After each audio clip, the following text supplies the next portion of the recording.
certainly here to help educate and inform. Any calls, questions, or comments, please give us a call at 832-230-5592. That's 832-230-5592. We are here with representatives of the Finnish-American Chamber of Commerce and the Danish-American Chamber of Commerce, and certainly this is really ground that I have not covered, ground that I'm really excited about, and understanding where those blades for the wind farms are coming from and going to. Understanding now when I see the tankers with the name Maersk on them, it's a Danish company. Correct. And I'm just the lights are going on so fast. Now we're going to come back and with Mr. Heikki Bergman, who is with the Finnish-American Chamber of Commerce. He is the president of the Finnish-American Chamber of Commerce. Mr. Bergman, where everything is Finnish, and I'd like you to start. Let's first start with some of our contact information, since we went through it a little bit too fast. Mm-hmm. If you want to look at our events or join the chamber, the easiest is to log in to www.facc-houston.com. You can send us emails at facc@facc-houston.com. Fantastic. Now, going back a little bit, when I came 3 years ago, I realized that there was absolutely nothing Finnish in Houston. Not even a consul general or a honorary consul, no church, no chamber of commerce, no Finnish association. no restaurant? Absolutely not. Now there's one.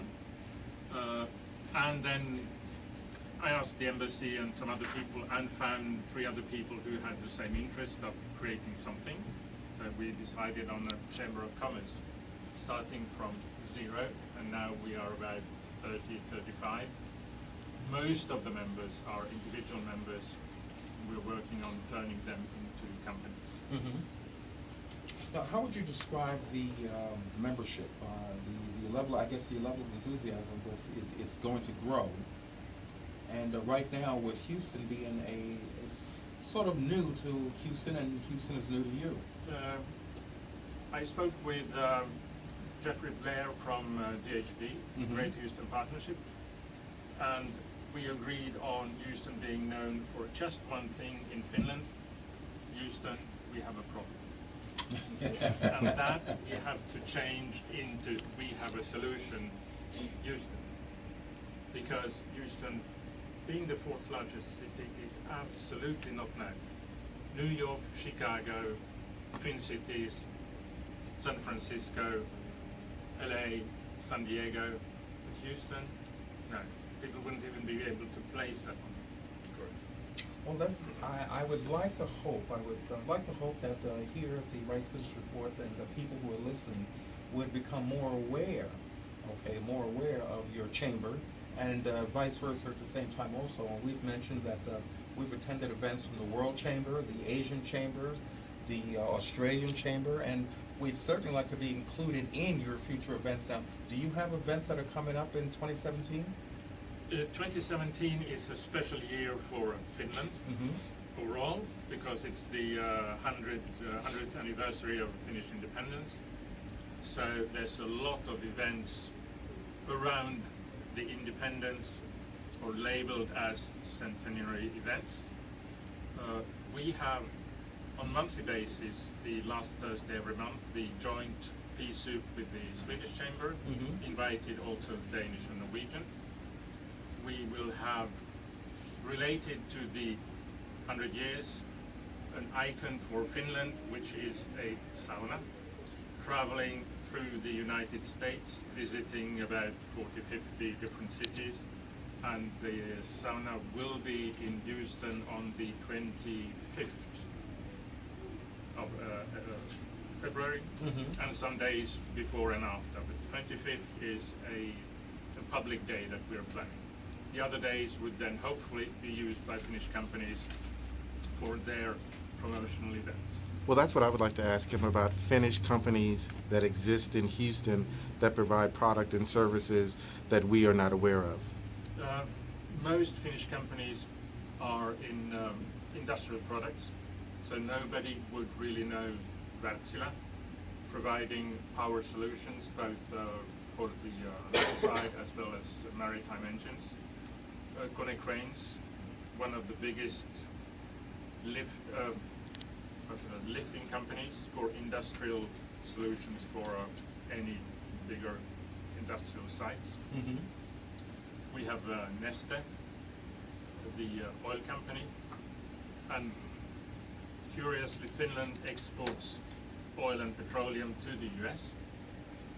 Products that have been tailored or specifically developed, like an eco diesel, that was used for the Super Bowl last year in San Francisco. All the trucks, buses were running on that. Mm-hmm. Then we have smaller companies, not very many, and the embassy lists as a Finnish company only companies that have their headquarters in Finland. So any companies owned by Finnish people in Houston would not be on their list, and we have a fair number of these small companies, more in services. So in export and trade with the United States, Finland considers and ranks the United States as far as the items that travel, as she said, across the pond. What would be those primary items?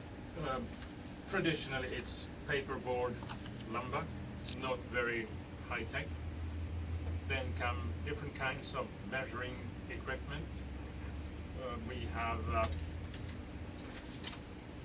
machinery, mainly specialized machinery in special domains, remembering that Finland is still a very small economy compared to the US, so you have to find your niche in order to develop something. Electric machinery, and on the fifth comes petroleum and products, which is surprising. Finland has absolutely no oil. We import everything, so then it's refined, purified, and turned into special products. Chemicals, non-ferrous metals,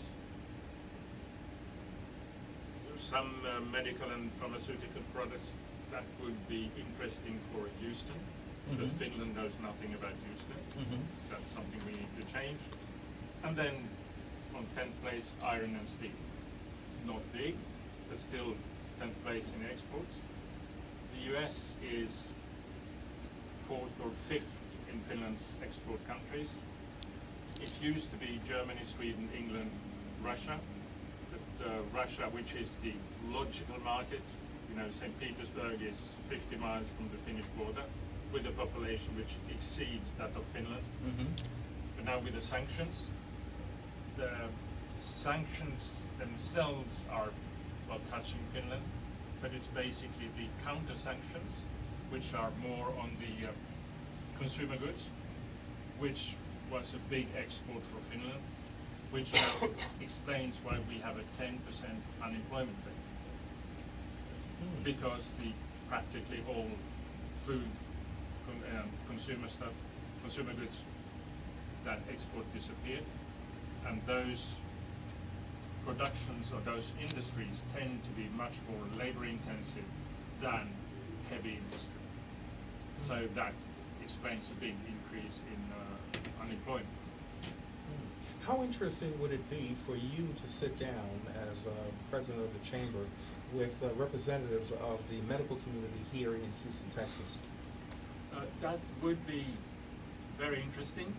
We are now working with the GHP in finding the good formats, the good forums in Finland for GHP, and possibly Houston first, going to Finland and presenting Houston as a medical center. Sure. Well, we have a vast medical, well, it's world-renowned, and I don't know if you're familiar with the term medical tourism, where people actually come to the United States, and specifically Houston, to have procedures done right here in Houston, Texas. And it's growing legs right now with the volume of people who are actually coming for these special surgeries, medicines, and specialized doctors. And cancer treatment, because when we talked to the U.S. Mexico Chamber, they talked about hospitals that were being built and the increase, but also that because of our closeness with the border, they would send over medical students to train and learn under very renowned and specialized doctors, and then they would go back across the border and practice and use that medicine to treat individuals in Mexico. I think actually from the Danish point of view that there's at any given time we have usually two Danish families at MD Anderson for cancer treatments for children. Wow. It's of course a very unfortunate situation, but luckily they can get treatment here, and they're actually sent by the Danish government to Houston to get treatment. It's because we don't have the proton machine that MD Anderson has. This very expensive piece of equipment, and I hear they are now, it's so expensive that in a small country like Denmark cannot afford one. But now finally going together, I think, with Sweden, that's the nearest one, to have that treatment. So we have to send our people all the way to Houston for treatment. Well, when Mr. Bergman was talking in our pre-show interview, he was talking about that wind turbines and their place in Finland compared to nuclear energy. Yeah, Finland has a lot of hydroelectricity. The other logical one of renewable energy would be wind turbines, but for many people they are considered as unaesthetic, especially in the coastline, less so inland.